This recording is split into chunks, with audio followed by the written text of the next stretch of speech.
বলতেছিলাম ওই দিন হাউজে কাউসার ব্যতীত আর কোনো পানির ব্যবস্থা থাকবে না, শুধুমাত্র কেবলমাত্র হাউজে কাউসারের পানির থেকেই পানি পান করা ছাড়া আর কোনো ব্যবস্থা থাকবে না।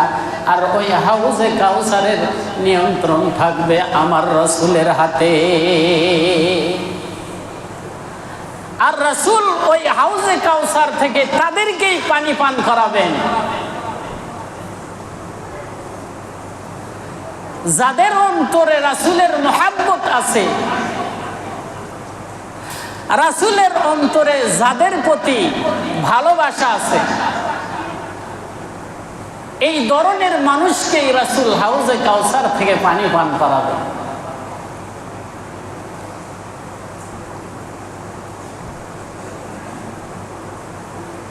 সেই সমস্ত মানুষ কারা? হাউজে কাউসার দান করেছেন, আল্লাহ বলছেন নামাজ পড়ো। নবী নামাজ পড়েন। যারা পৃথিবীতে 5 ওয়াক্ত নামাজ জামাতের সাথে আদায় করবে, তারাই হাউজে কাউসার পান করবে। হাউজে কাউসার এমন একটা বস্তু, হাউজে কাউসারের পানি যদি কোনো ব্যক্তি একবার পান করে, জান্নাতে যাওয়ার আগ পর্যন্ত তার আর পিপাসা লাগবে না। জোরে বলেন সুবহানাল্লাহ। তাহলে এই হাউজে কাউসার আমরা চাই কি চাই না? এই জন্য রাসূলের মহব্বত অন্তরে থাকতে হবে, রাসূলের ভালোবাসা অন্তরে থাকতে হবে। কেমন ভালোবাসা?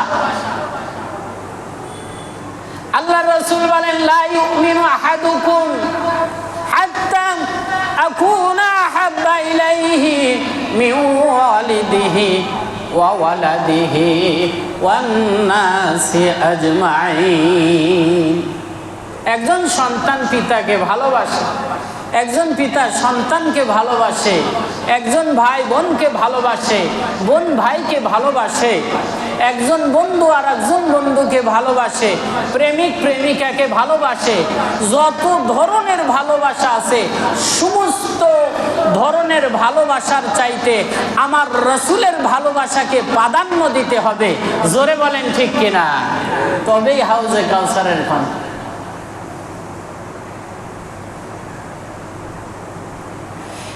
তিন শ্রেণীর মানুষকে আল্লাহ রাব্বুল আলামিন আমার নবীর হাতে হাউজে কাউসারের পানি পান করাবেন। এক নাম্বার হলো আল্লাহর রাসূলের প্রতি যাদের মহব্বত আছে, আল্লাহর রাসূলের সুন্নতগুলি যারা পালন করবে, আল্লাহর রাসূলের আদর্শ নিজের জীবনে যারা বাস্তবায়ন করবে, তাদেরকে আল্লাহ রাব্বুল আলামিন হাউজে কাউসারের পানি রাসূলের হাতে পান করাবেন। জোরে বলেন সুবহানাল্লাহ।